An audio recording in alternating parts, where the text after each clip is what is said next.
আলহামদুলিল্লাহ, আজ সুশলী মরিয়ম বাজার থেকে ভবানীগঞ্জ সড়কের কাজ সুন্দরভাবে চলছে।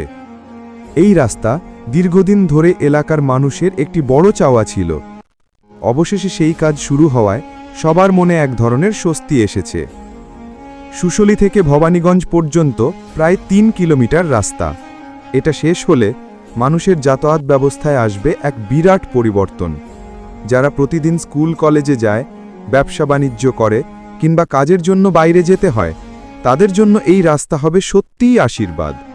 আগে যেখানে কাদা, গর্ত আর ধুলোবালির কারণে চলাচল ছিল কষ্টকর, এখন সেখানে হবে মসৃণ, টেকসই রাস্তা, যাতে গাড়ি, রিক্সা, বাইক সব কিছু সহজে চলতে পারবে। মানুষ সময় বাঁচাবে, দুর্ঘটনা কমবে, আর স্কুল পড়ুয়া ছেলেমেয়েরাও নিরাপদে যাতায়াত করতে পারবে। এটা শুধু একটা রাস্তা না, এটা এই এলাকার উন্নয়নের একটা নতুন দিগন্ত খুলে দেবে ইনশাআল্লাহ। আমরা সবাই আশা করি কাজটি যেন ভালোভাবে, মানসম্মতভাবে সম্পন্ন হয়, যাতে বহু বছর ধরে এই রাস্তা দিয়ে মানুষ আরাম করে চলাচল করতে পারে। শেষে আল্লাহর কাছে দোয়া, এই রাস্তার কাজ যেন সুন্দরভাবে সম্পন্ন হয় এবং সুশলী থেকে ভবানীগঞ্জ পর্যন্ত মানুষের জীবনযাত্রায় এনে দেয় নতুন গতি, নতুন